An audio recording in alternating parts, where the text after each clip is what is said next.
but I started them in a similar way last year. Time had gotten away from me and I transplanted them outside kind of late. They still grew really well. Oops. Okay, so we're gonna do 3 or 4 or 10 seeds per hole.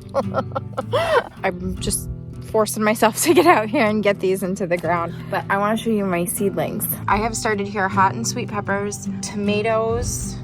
I'm not really sure what's going on, why I don't see anything. That's why all of these mushrooms are growing, is from the wood underneath. I can't help but think of the show The Last of Us. It's kind of ruined mushrooms for me. Hello, hello. It's Crystal and Lila. We are outside. It's 55 degrees out. It's so nice. It is the first week of spring here and it's really exciting because that means it's time to start seeds outside and I'm really excited about it. I've been doing things a little bit at a time, getting things done. I've been working over here. I cleared that out the other day.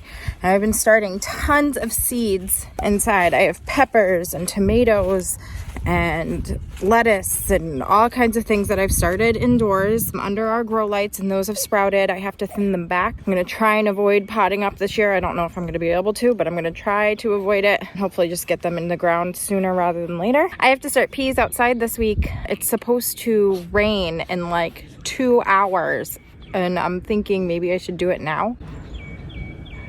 Kids have been sick this week. It's just some sort of cold, coughing, sneezing, yuckiness. I'm hoping to start some green bunching onions and celery indoors today too. I did spend some more money. I got 10 bags of this organic in-ground soil with compost. It's just such a great deal.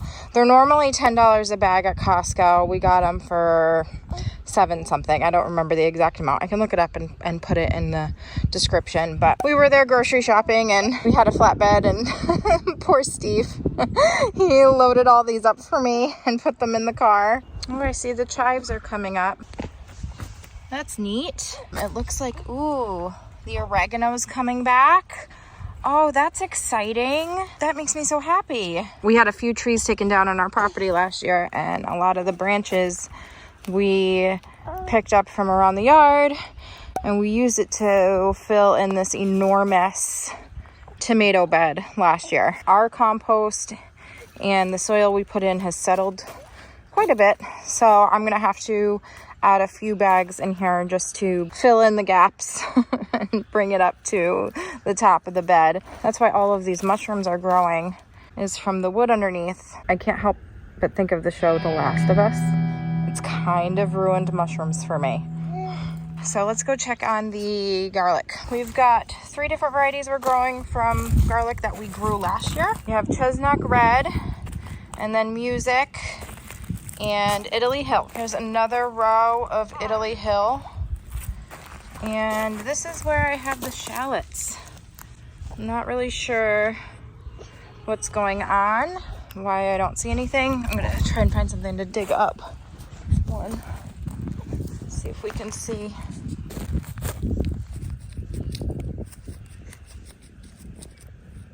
Okay, I see it there. That's good. Well, that's exciting that the shallots are starting to grow. I was a little nervous because I hadn't seen any greenery starting to grow over the top of them. I'm gonna go inside and make some lunch and maybe start some of the other seeds that I wanted to start indoors. It's the next day.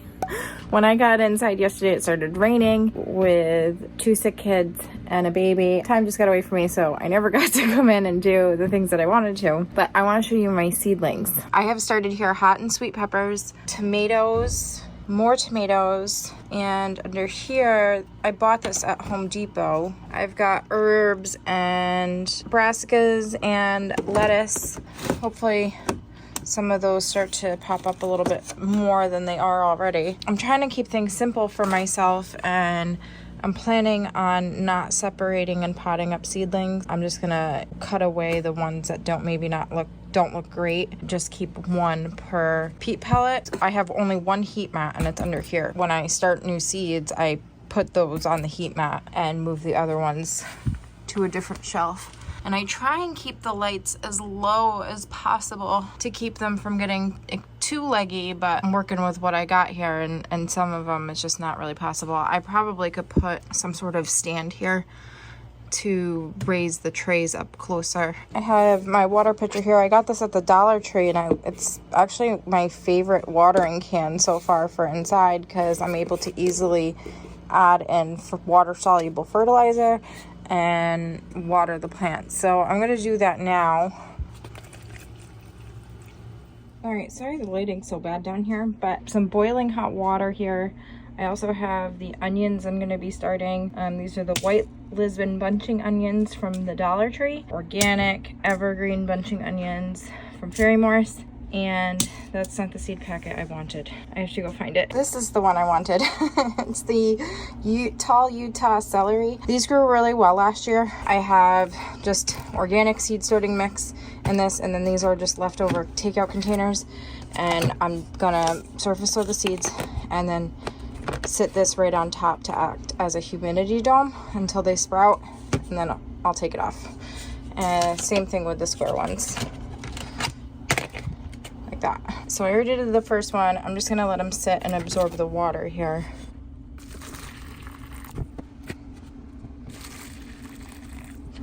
The level here is already going down. I'm gonna add some more. When I would be starting a lot of seeds, I would pre-moisten the soil before packing the containers. Now I mostly use the peat pellets. I'm gonna let these sit down here, let the soil absorb some of the water, let the soil kind of sterilize and cook a little bit. Alrighty, so we are outside now. I'm going to be using this bed here for peas. It's the same bed I used last year. I have the tomato trellising up over here, which is just a handy panel up on some T-posts. I'm going to do the climbing peas, the tall peas, going in the back up this way, and then the bushing ones will just kind of climb all over each other in the front. I have this thingy. It kind of takes the guesswork out of spacing your plants. It tells you exactly how far apart to plant the seeds. We are supposed to be getting rain tomorrow. It says 90% chance of rain. I'm just forcing myself to get out here and get these into the ground. I'm not even gonna water them in or anything. I'm just going to sow the seeds and then let nature take care of watering them tomorrow. It's been pretty warm here. We're still hovering around freezing temperatures at nighttime.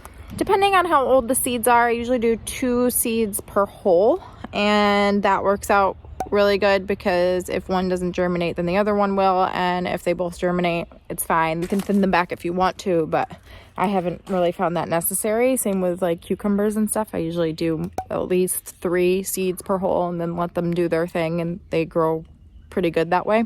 I have the Lincoln peas. Here's the seeding square. You can get it on Amazon. It comes with this thingy that tells you how far down by inches. It goes all the way up to 4 inches. So we do peas about 1 inch below the surface. I believe peas are the yellow holes. I don't remember. Yeah, I just checked on their website and it's the yellow ones. So I'm just gonna do the ones in the back that will be right underneath the trellis for these taller ones, and then the ones in the front, I'll do the bushing ones. I don't till up the soil or anything like that. These are pretty old. These are from 2020, so these are like 3 or 4 years old.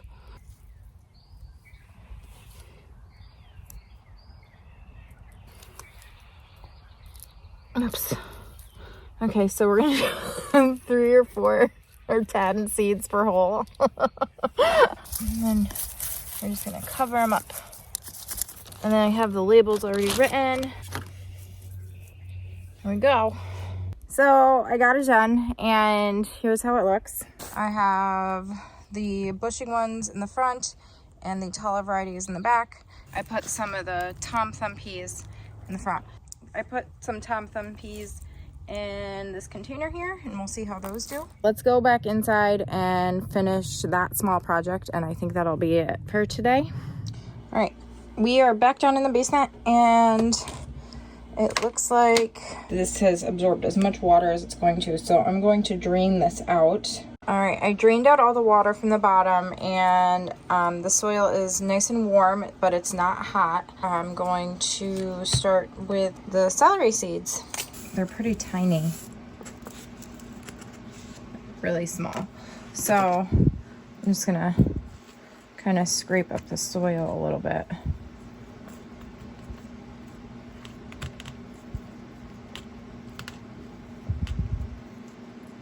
Sprinkle them across the top. They're so small, but I started them in a similar way last year. Time had gotten away from me, and I transplanted them outside kind of late. They still grew really well.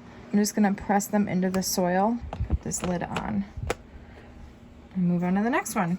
All right, for these, I'm gonna do the bunching onions.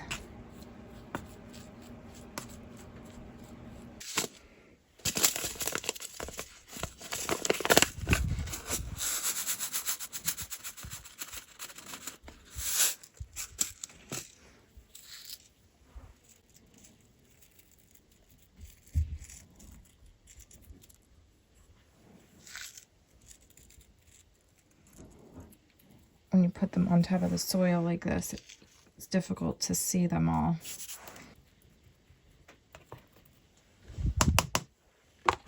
And I'm going to do the other one the same way. So I just made room. I could have cleared off the shelf here and got these lights plugged in, but they're not even sprouted yet. So I'm just going to kind of shimmy them in there for now and wait for them to sprout. And when I need more space, I'll plug in some of these other rows. I hope you're enjoying your garden and maybe start some peas or tomatoes inside or whatever garden things that you do. I hope it works out well. That'll do it for this video. Thank you so much for watching. We will see you next time. Bye.